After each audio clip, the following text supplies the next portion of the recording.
What's good? It's your boy CJ Goodfella back with the Boxing Clinic and more. Y'all know what it is. We back, we working, we on the grind. And I'm going to get to the World Boxing Super Series tournament, breaking down and predicting that real quick with the Cruiserweight with Usyk. So y'all get ready for that. But in the meantime, let give y'all something to think about and chew on. And it's going to be a super fight in Texas this year, I believe. Omar Figueroa keep poking at Errol Spence. He's one of the few guys that's not scared of Errol Spence. And if he can get past Adrian Broner, I believe Omar Figueroa will be taking on Errol Spence later this year because he's the only guy brave enough to face Errol Spence, especially if Errol Spence get Carlos Campo out of there. I think it's June 16th in Dallas, which I'm looking to go to that fight to support Errol Spence, man down nation. And you know, Omar Figueroa said it again. He's baiting and he's talking ish to Errol Spence. He says, I beat him in the amateurs back in 2008. He could have went to the Olympics. They was taking the Golden Gloves winner to the Olympics. And, you know, I beat him. You know, he said, I whooped him. He said something like that, I whooped him. Don't quote me on that. I'll link the video in the description. But he said, I whooped on him, basically. And he said, if you want to come avenge that L, come get it. And the way he said it was very calm. He's very confident, brash, and it was borderline cocky, in my opinion. And a lot of people laugh and stuff and say, oh, Omar, no competition. But at the end of the day, he's one of the few guys that's willing to step up and fight the best at this point in his career. He showed explosive punching power and explosive, you know, punches on the way they was flowing versus Robert Guerrero. And people say, well, that was Robert Guerrero. But who's done Robert Guerrero like that? Nobody, you know. And I believe he's fully healed now. He's healthy. And the way that he fights like a savage.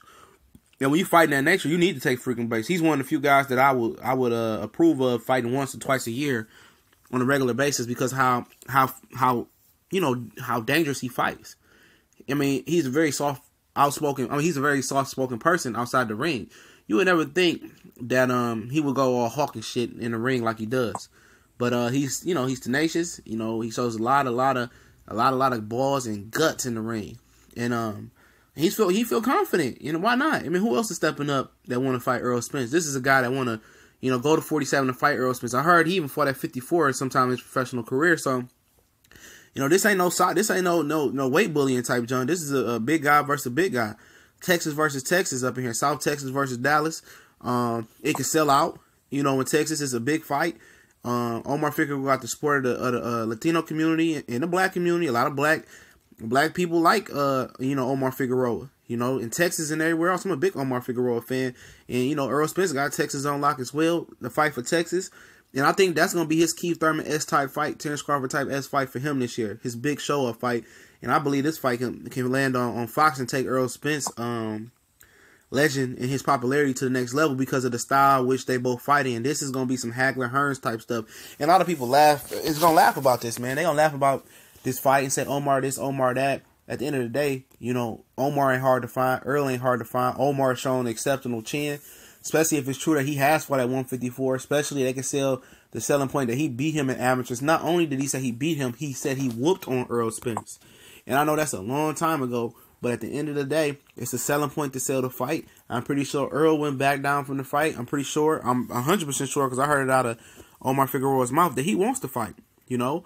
And a lot of people that's going to laugh and try to, you know, speak down on this fight was the same people, you know, pushing and trying to justify Lomachenko fighting Miguel Moraga and the rest of the BS fights that have been going on in other networks, you know. But, you know, it's my prerogative on that, man. It's my point of view. I think it's a big fight in Texas. If you don't understand, you know, the popularity that this fight will have in Texas, it's because you're not familiar with, you know, Omar Figueroa in Texas. He's a draw down there. And we about to find out what type of draw Errol Spence is June 16th. Hopefully it's versus Carlos Campo or whoever else steps up and fight Errol Spence. You know? And stylistic-wise, this is going to be fight of the year type-ish. And you guys want to see what Omar Figueroa is really made of. He's really made of steel. Is Errol Spence really made of steel? I mean, we're going to see. This is definitely probably a career-changing physical fight. You know, I think, you know, the way this fight will be fought in, the war will be fought in, I think these guys can probably 6-7 months off after this fight. That's how ferocious it's going to be.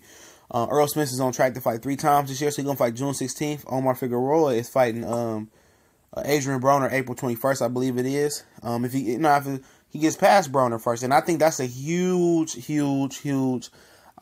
sticking point right there.